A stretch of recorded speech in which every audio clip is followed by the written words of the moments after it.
The air inside the alien ship smelled wrong.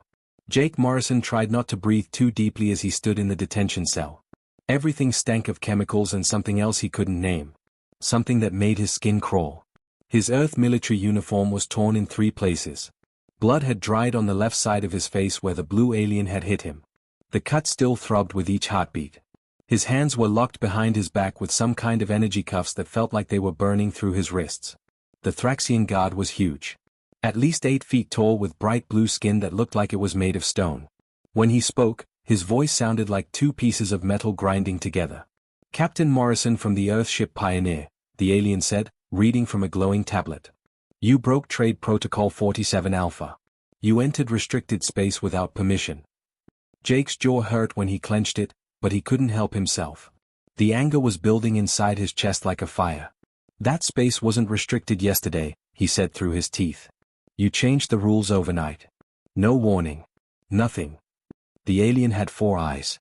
All 4 of them focused on Jake like he was some kind of interesting bug. The Galactic Council can change territorial boundaries anytime we want.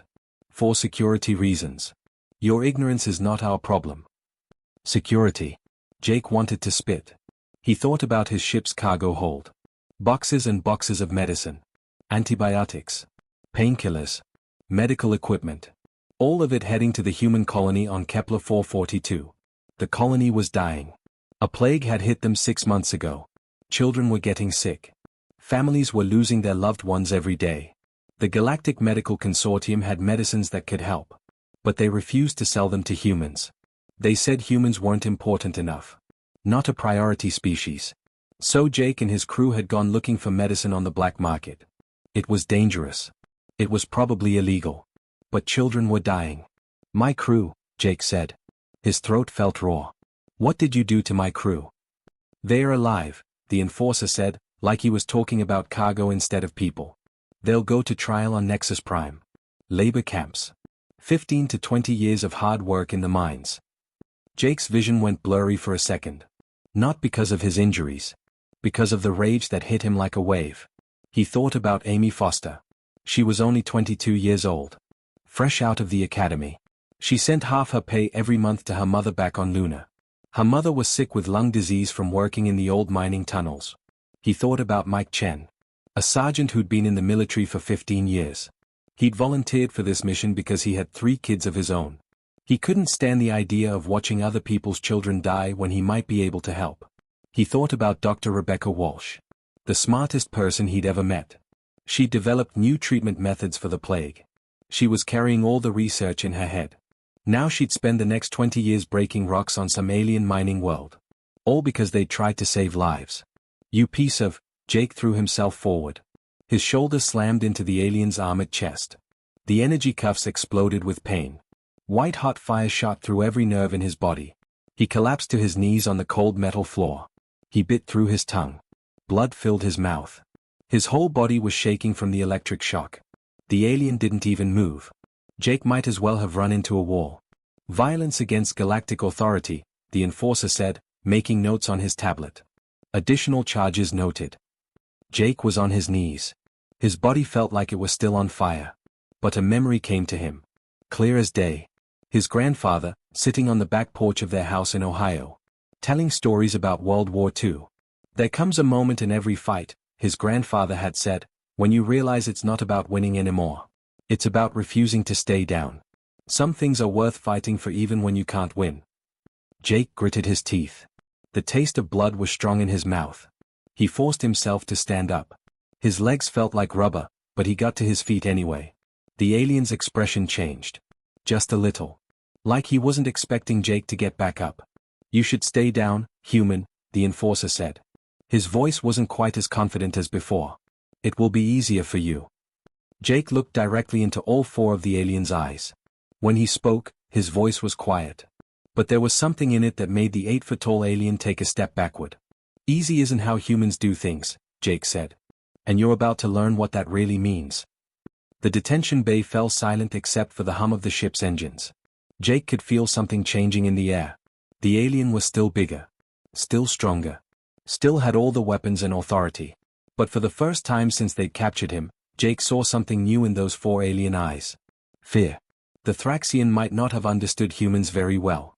But he was starting to realize he'd made a mistake. He'd pushed the wrong species too far. Jake stood there, bleeding and shackled and outnumbered. But he wasn't beaten. Not even close. In fact, he was just getting started.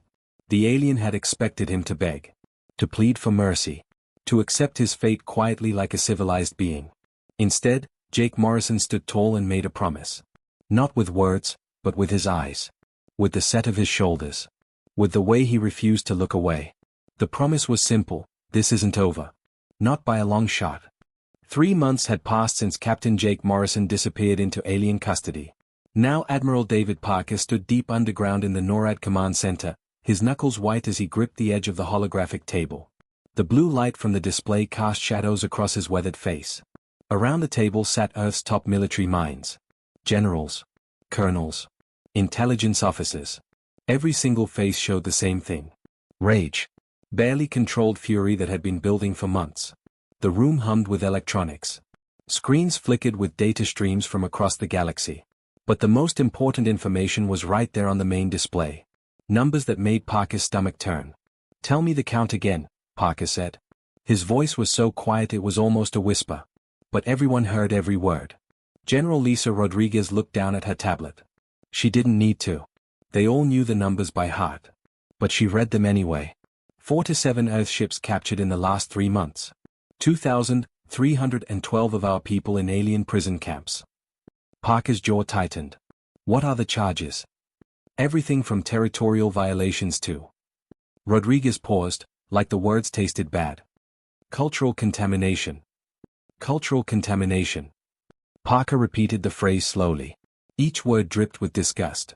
They're calling it contamination when our teachers show alien children how to read. Colonel Tom Bradley leaned forward. His face was covered with old scars from the Mars Rebellion 20 years ago. "Sir, it's getting worse.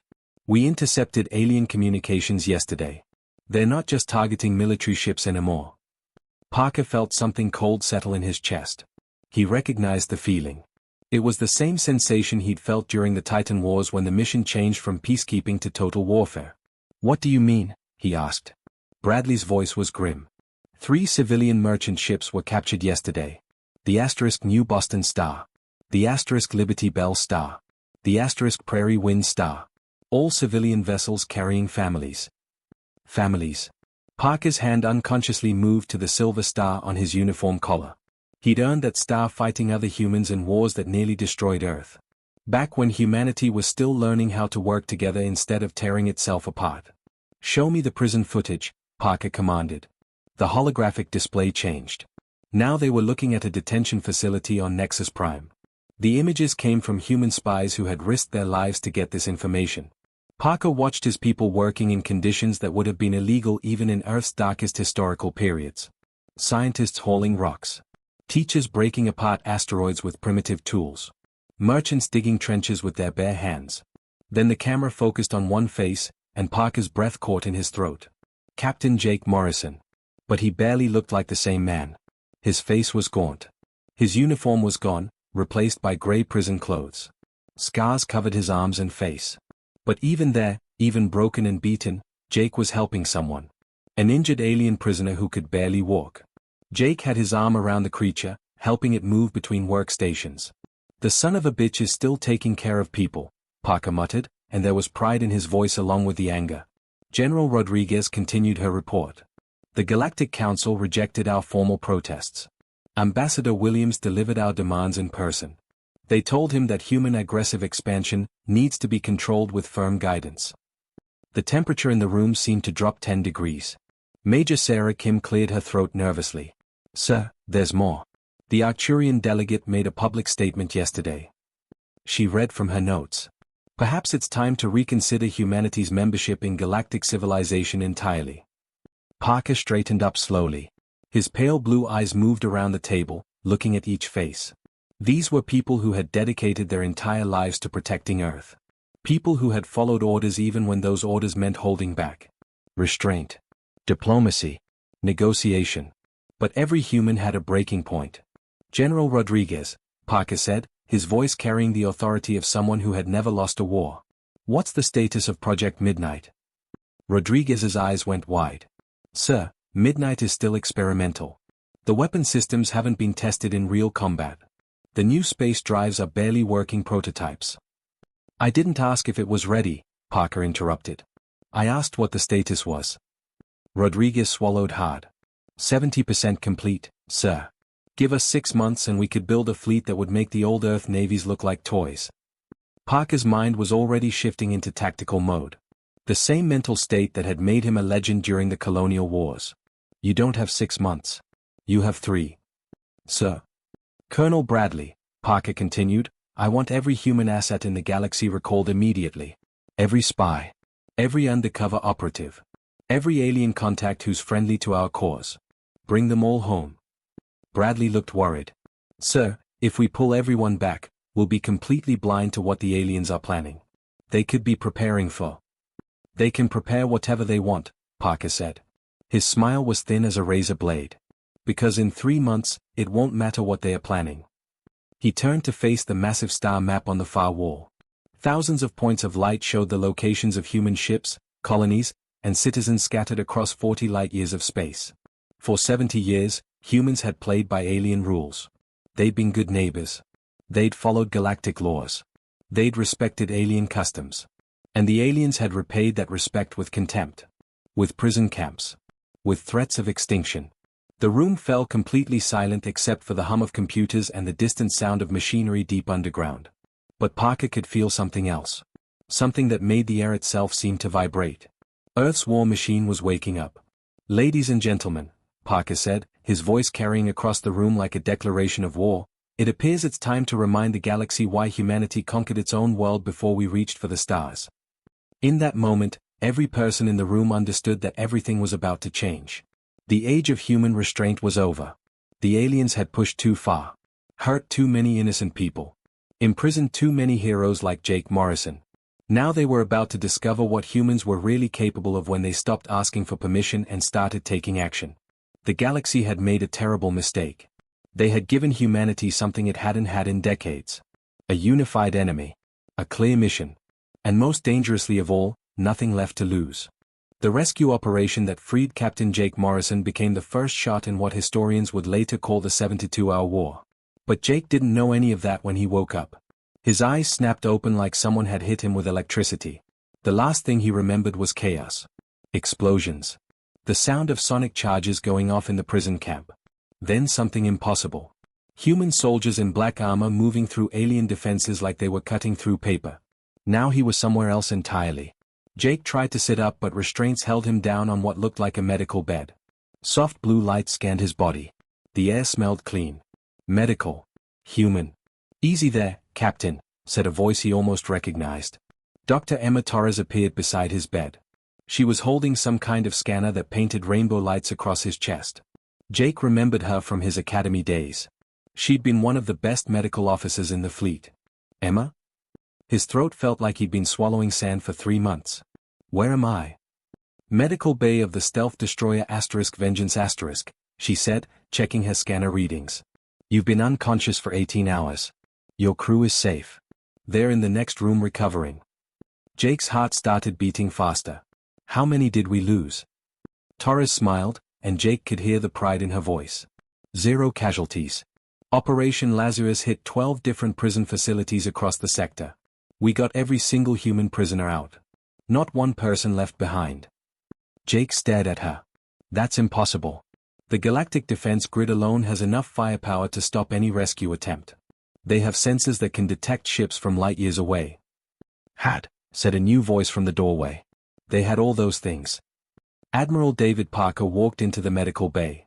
But he wasn't wearing his usual dress uniform. Instead, he was covered head to toe in matte black armor that seemed to absorb light. Human soldiers had started calling it nightmare armor, and Jake could see why. Captain Morrison, Parker said, welcome back to the war. Jake's brain was struggling to process what he was hearing. War? Admiral, what happened? How long was I? Parker's face looked like it was carved from stone. The Galactic Council made a mistake, Captain. They forgot something important about humans. We've never been conquered by anyone except other humans. And even then, we made them pay for every inch. Through the medical bay window, Jake could see something that made him forget how to breathe. Ships. Hundreds of them. Moving in perfect formation through space. But these weren't the boxy, practical vessels he remembered from his service days. These were something else entirely. Sleek. Predatory. Their hulls seemed to bend light around them, making them hard to look at directly. "Sir," Jake said, his voice getting stronger, "what did we do?" Parker's smile was colder than deep space. "We reminded them why the rest of the galaxy used to call Earth's expansion into space an invasion, instead of exploration." Jake felt something stirring in his chest. The same fire that had kept him alive in the prison camps. "Admiral, I need to ask you something." "Go ahead. Are you offering me a way out? A quiet retirement back on Earth?" Parker nodded slowly. "You've done enough, Captain. You've suffered enough. No one would blame you for wanting peace." Jake was already shaking his head before Parker finished talking. "No, sir.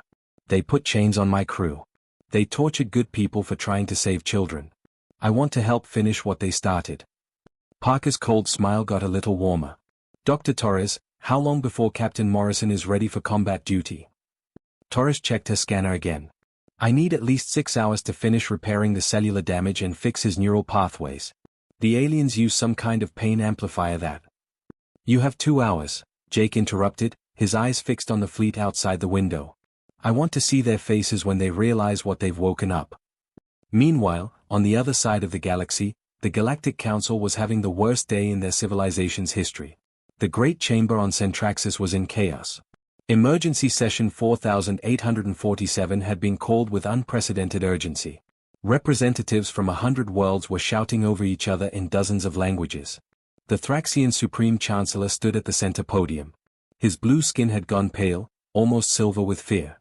When he spoke, his voice carried across the chamber like a death sentence.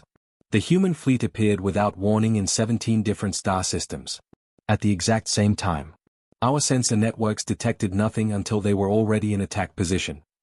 The Arcturian delegate's crystalline body was flickering with agitation. Light patterns danced across his transparent skin as he spoke. "That's impossible. Human technology is decades behind galactic standards. Their ships are primitive. Their weapons just turned the entire Nexus Prime defense fleet into clouds of superheated gas," the Chancellor interrupted. "It took them 47 minutes. A Rigelian counselor waved his tentacles in distress. "Perhaps we should consider opening negotiations." "There will be no negotiations." The voice came from the chamber's communication system. Every representative turned to look as Admiral Parker's image materialized in the center of the room. Even as a hologram, his presence seemed to fill the entire space. "Admiral Parker," the Chancellor said, trying to keep his voice steady. "Surely we can discuss this situation like civilized beings." "Civilized beings," Parker repeated, his voice soft as silk and sharp as a blade. "Is that what you call putting families in labor camps? Torturing prisoners? Threatening entire species with extinction because they won't bow down to your authority?" The human admiral's holographic image seemed to grow larger. More solid. Like he was actually standing there among them. "For 70 years, humanity tried to be civilized," Parker continued. "We followed your rules. We respected your customs. We tried to solve every problem with peaceful negotiation. And you repaid that civility with contempt." "Admiral, if we have misunderstood human intentions," the Chancellor began. "No misunderstanding," Parker's voice cut through the chamber like a sword. "You understood perfectly. You knew humans would never accept being treated like inferior beings. You knew would never stop questioning your authority. Never stop challenging your ancient traditions.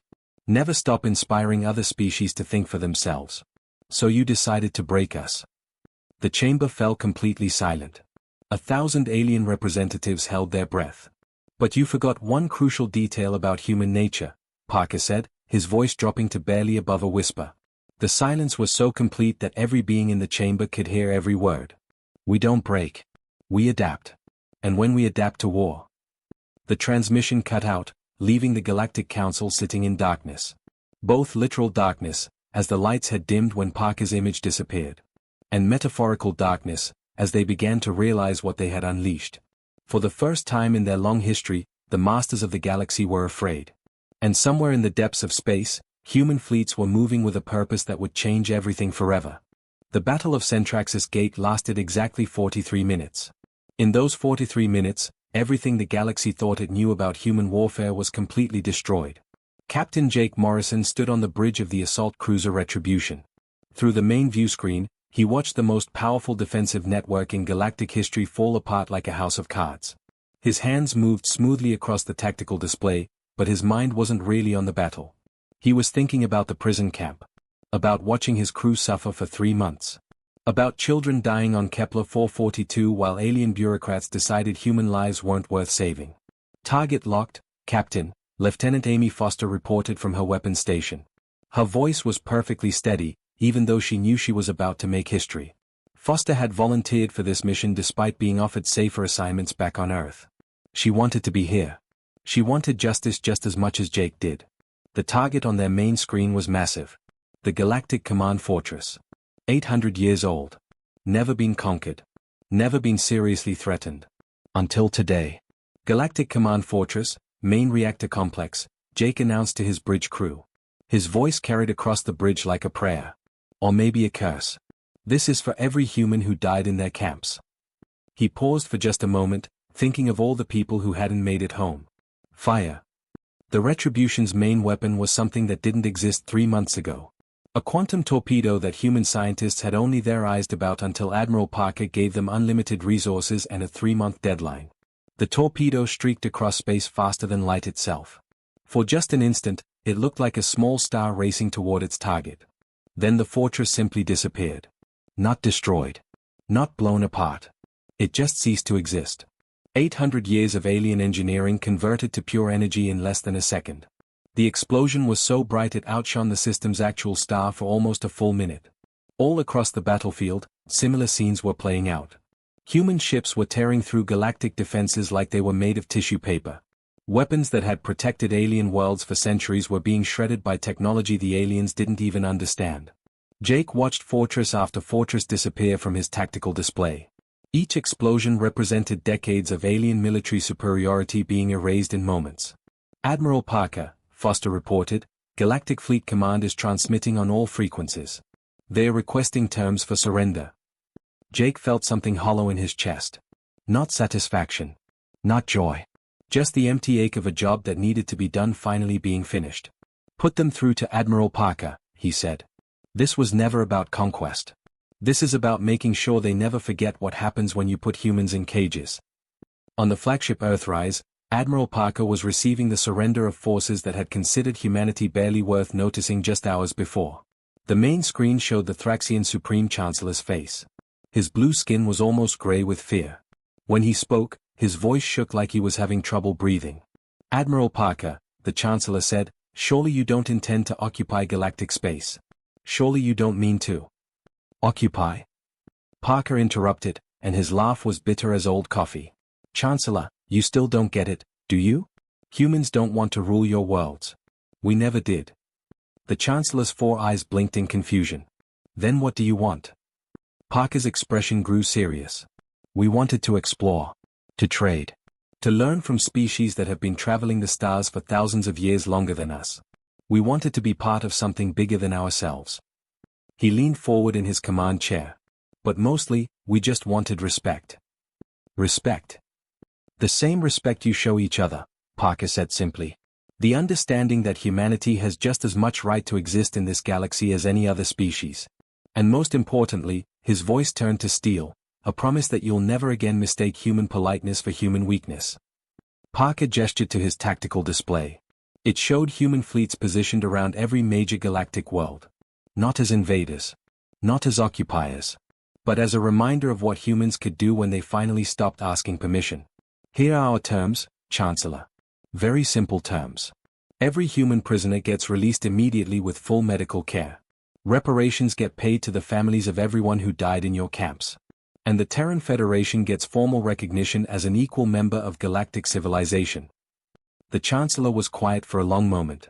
And if we refuse these terms? Parker's smile was patient. Almost fatherly. Chancellor, 6 hours ago you controlled the most powerful military force this galaxy had ever seen. Right now, your fleets are floating debris and your fortresses are expanding clouds of gas. He paused, letting that sink in. Do you really want to find out what happens when humanity stops holding back? The signing ceremony took place on Harmony 1, a neutral space station that had hosted diplomatic meetings for over 200 years. Representatives from dozens of species came to witness the signing of what would become known as the Terran Accords. Jake Morrison stood with his crew, watching history being made. For the first time in months, none of them were wearing shackles. Dr. Rebecca Walsh was already making plans to return to Kepler 442 with the medical supplies she'd originally been trying to deliver. Sergeant Mike Chen had accepted a position training galactic military forces in what they were calling human tactical innovation. But it was Amy Foster who asked the question they were all thinking. "Captain," she said quietly, "what do we do now? We won. The galaxy knows not to mess with us anymore. But what comes next?" Jake looked out at the assembled alien delegates. Some looked angry. Some looked curious. But all of them were looking at humanity with something they'd never shown before. Respect. "Now we do what humans have always done, Amy," Jake said. "We explore. We learn new things. We make friends wherever we can. And we stay ready to fight when we have to." Admiral Parker walked over to their group. His weathered face showed the weight of everything that had happened. But there was something else there too. Hope. "Captain Morrison," Parker said, "I have a new assignment for you. If you're interested." Jake straightened up. "Yes, sir." "The galaxy is a big place. There are species out there who've never met humans. Some of them might be friendly. Others—" Parker's smile was grim. "Others might need the same lesson we just taught the Galactic Council." Jake felt his crew standing straighter around him. The same fire that had kept them alive through months of imprisonment was now focused on something bigger. Something better. "What's the mission, Admiral?" "Take the Retribution and a small fleet to the Outer Rim territories. Make contact with the independent worlds out there. Show them that humanity keeps its word and honors its friends. And if anyone tries to repeat the Council's mistakes, we remind them that humans don't stay down when someone knocks us over," Jake finished. Parker extended his hand. "Welcome to the new galaxy, Captain. One where humanity doesn't ask permission to exist." As Jake shook the Admiral's hand, he felt the weight of history settling on his shoulders. But it didn't feel like a burden. It felt like wings. Wings that would carry humanity to heights the galaxy had never imagined possible. 1 year had passed since the 72-hour war ended. The galaxy was a completely different place now. The name humanity carried the same weight as alien species that had ruled star systems for thousands of years. Captain Jake Morrison walked through the corridors of his new flagship, the New Horizon. Everything had changed in ways he could barely believe. His crew wasn't just humans anymore. Lieutenant Amy Foster now worked side by side with a Thraxian engineer named Keth. The same species that had once tortured them in prison camps. Dr. Rebecca Walsh had taken on 6 apprentices from different alien worlds. All of them wanted to learn human medical techniques. The methods that had once been called primitive by galactic standards. Captain Morrison to the bridge, came the announcement over the ship's communication system. Priority signal from Earth Command. Jake made his way to the bridge, his boots echoing in corridors that hummed with the sound of a living ship. When he arrived, Admiral Parker's face was waiting on the main view screen. But the background behind Parker made Jake's breath catch. Earth wasn't the lonely blue marble it used to be. Massive orbital cities surrounded the planet like glowing jewels. Space stations the size of cities. Shipyards that could build fleets. Earth had become the beating heart of an interstellar civilization that had finally found its voice. "Captain Morrison," Parker said, "I have your next assignment." Jake straightened up. After a year of exploration missions and diplomatic contacts, he was ready for whatever came next. "The Andorian Republic has formally requested human assistance with a problem in their outer territories," Parker continued. "What kind of problem, sir?" Parker's expression grew serious. The kind of serious Jake remembered from the old days, when problems needed to be solved with action instead of words. The kind that requires the human approach to problem solving. Slavers have been attacking colony worlds along the Republic's border. Traditional galactic enforcement has been inadequate. Jake felt that familiar fire start burning in his chest. Even after humanity's victory, even after proving that humans wouldn't be pushed around anymore, there were still predators out there. People who believed might made right. Who thought the weak existed only to serve the strong. "How many ships do I get, Admiral?" "Take Squadron 7. And Jake." Parker's voice carried a note of pride that made Jake stand a little straighter. "The Andorian specifically requested you by name. Seems word has spread about humans who don't leave anyone behind." The transmission ended, and Jake turned to address his mixed bridge crew. Humans and aliens working together not because some authority had ordered them to, but because they had chosen to stand for something bigger than themselves. Helm, set course for Andorian space. Maximum speed. Tactical, I want full analysis of slaver ship configurations and weapons systems. Medical, prepare refugee treatment protocols. We're going to have a lot of people who need help. Lieutenant Foster approached him with a tablet full of mission data. She'd been promoted to executive officer after the war, and Jake couldn't think of anyone more deserving. Captain, she said, the slavers have been using ships with official galactic registry numbers. Technically, they are classified as legal vessels engaged in indentured labor transport. Jake's smile was cold as a winter night on Earth.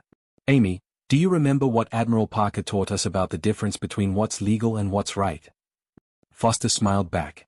That humans don't let technicality stop them from doing what needs to be done. Exactly. Jake looked out at the stars rushing past the view screen.